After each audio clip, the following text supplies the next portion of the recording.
आमच्या राज्याचे लोकप्रिय उपमुख्यमंत्री आदरणीय अजितदादा पवार यांच्या संकल्पनेतून आणि आमचे प्रदेश अध्यक्ष आदरणीय तटकरे साहेब यांच्या मार्गदर्शनाखाली महाराष्ट्राची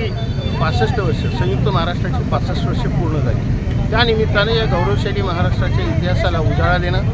नवीन पिढीला याचा परिचय करून देणं आणि नवीन प्रेरणा या सर्व युवा पिढीत आणि सर्वांच्या नागरिकांच्या मनात उत्पन्न व्हावी या दृष्टिकोनातून ह्या गौरवशाली महाराष्ट्राचा महोत्सव आम्ही साजरा करतोय। या निमित्तानं ही रथ कलश यात्रा या ठिकाणी आलेली आहे। 2 कलश आहेत, एक पवित्र जल ज्या ज्या नद्यांचं आहे ते सर्व महाराष्ट्रातल्या पवित्र नद्यांचं जल, आणि दुसरं जे गड किल्ले ऐतिहासिक ठिकाणं आहेत आणि जे काही महापुरुषांनी या महाराष्ट्राच्या जडणघडणीत आपला सिंहाचा वाटा दाखवला,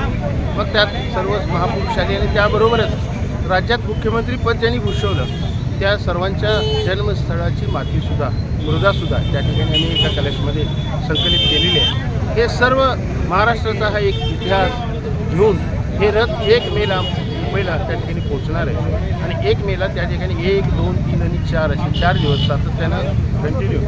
त्या ठिकाणी महाराष्ट्र महोत्सवाचं आयोजन करण्यात आलेलं आहे। त्यासाठी आमच्या राष्ट्रवादीचे सर्व स्थानिक कार्यकर्ते, आमचे जिल्हाध्यक्ष पद्माकर जगदाळे आणि प्रदेशून खास या ठिकाणी उपस्थित झालेले आमचे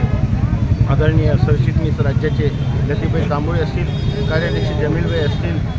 बाकीचे आमचे इथले नगरसेवक असतील, अतल नायकवडी, विष्णू माने, दिग्विजय सूर्यवंशी असतील आणि आमच्या महिला अध्यक्षा राधिकाताई असतील, बाकीचे आमच्या महिला पदाधिकारी असतील, या सर्वांनी त्यात मोठ्या हिरिरीनं सहभाग घेतला आहे। अति उत्साह आज एक कार्यकर्त्यांच्यात संचारलेला दिसतो। हे सगळ्या महापुरुषांचं आशीर्वाद घेत आम्ही सांगली जिल्ह्याच्या सीमेवर हा रथ पोहोचवणार आहोत आणि तिथलं मग सातारा जिल्ह्याचे लोक त्या ठिकाणी त्या रथाचं स्वीकार करतील आणि तिथनं पुढं साताऱ्याचं याच पद्धतीनं पुढं करत हा रथ मुंबईला पोहोचेल।